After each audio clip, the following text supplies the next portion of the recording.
صدیق اکبر رضی اللہ تعالیٰ عنہ آپ سے پوچھا گیا کہ کیا آپ نے زمانے جاہلیت میں شراب پیتی تھی؟ اس زمانے میں تو شراب لوگ پیتے تھے اور اسلام کے اولین دور میں شراب اس وقت حرام نہیں ہوئی تھی. تو آپ نے فرمایا میں اللہ کی پناہ مانگتا ہوں میں شراب میں نے اس وقت بھی نہیں پی. پوچھا کہ اس وقت کیوں نہیں پی؟ اس وقت لوگ پیتے تھے.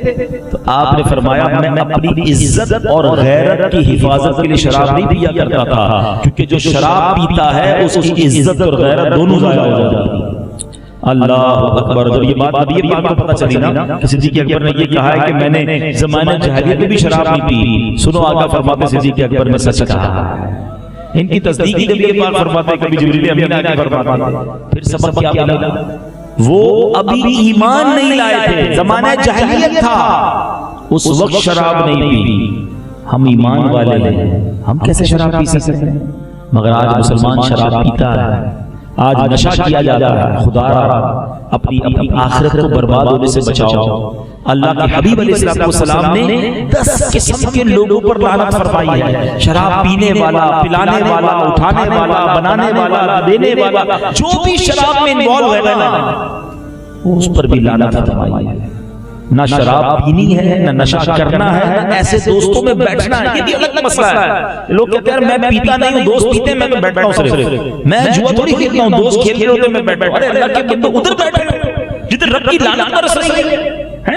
سوچو آپ کہ آپ کدھر بیٹھے ہیں جیسے اللہ کی لعنت عذاب برس رہا ہے, رب کا قہر برس رہا ہے, ادھر کیوں بیٹھنا ہے مجھے؟ اور ہمیشہ یاد رکھنا یہ دوست ہی ہوتے ہیں جو شرابی بناتے ہیں, دوست ہی ہوتے ہیں جو نشئی اور ہیروئنچی بناتے ہیں, دوست ہی ہوتے ہیں جو چور اور ڈاکو بناتے ہیں. مجھے بتائیں نا, کوئی ایک بندہ مجھے آ کر بتائے کہ یار مجھے شراب کا عادی میرے والد نے بنایا کہ بیٹا بڑا اچھا کام کیا, لو شراب پیو, تمہارے لیے ہیروئن لایا, تھوڑی سی چرس بھی لایا.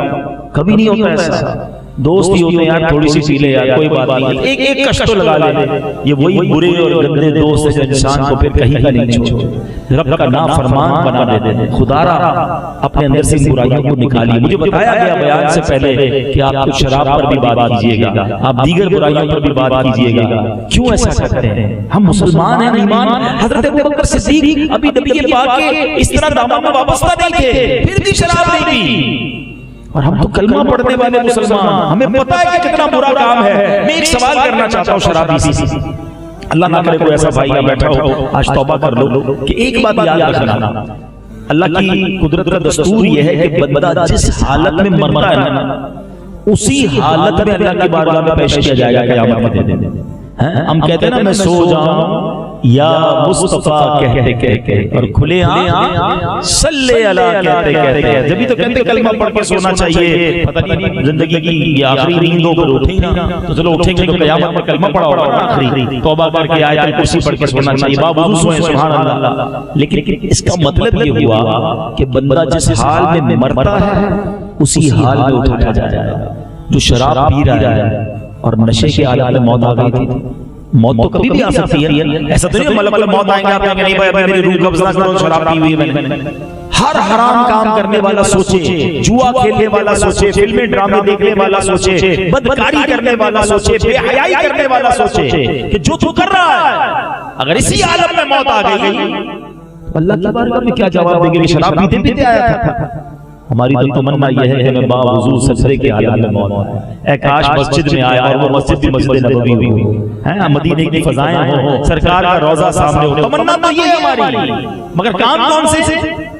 میں ایک سوال بھی کر لیتا ہوں. چلے یہ بات طے ہے موت کبھی بھی آ سکتی ہے. اب ایک بندہ ہے جو 5 ٹائم نماز پڑھتا ہے ماشاءاللہ باجماعت, قرآن بھی روز پڑھتا ہے, درود بھی پڑھتا ہے, نیکی کے کام بھی کرتا ہے, اچھی محفلوں میں بھی جاتا ہے, اس کی موت آئے گی تو چانس زیادہ ہے نا کسی اچھے کام میں آئے گی, کیونکہ صبح سے شام تک تو کافی اچھے کام اچھے کرتا ہے. اور ایک بندہ جو ایک بھی نماز نہیں پڑھتا, گندے دوستوں میں بیٹھتا ہے, موبائل پر پتہ نہیں کیا کیا دیکھتا رہتا ہے, جھوٹ, غیبت, چغلی, حرام, شراب, یہ سارے کام کر رہا ہے اور دعا کر رہا ہے اچھی موت دینا یا اللہ. آپ کی پورے دن میں اچھے کام ہیں کتنے؟ اگر کسی بھی وقت موت آئی اور آپ کوئی حرام کام کر رہے ہیں تو کیا چانس ہے کوئی نہ کوئی غلط کام کرتے کرتے ہی دنیا سے جانا. اتنا برا حال ہو گیا ہے, ٹریول کرتے ہیں گاڑی میں بیٹھتے ہیں اس بھی گانے چلاتے ہیں, ایکسیڈنٹ ہوتا ہے. ہم نے دیکھا ہے کہ بندے کا ایکسیڈنٹ ہوا, موت ہو گئی, اس کی لاش گاڑی میں سے نکال رہے ہیں, گاڑی میں سے گانوں کی آواز بھی آ رہی ہے. حرام کام سنتے سنتے دنیا سے جانا نہ کیا کرو ایسا. خوف رکھو اللہ کا. یہ اب تو اتنی بلائیں, وبائیں, زلزلے, طوفانیں ڈراتی نہیں.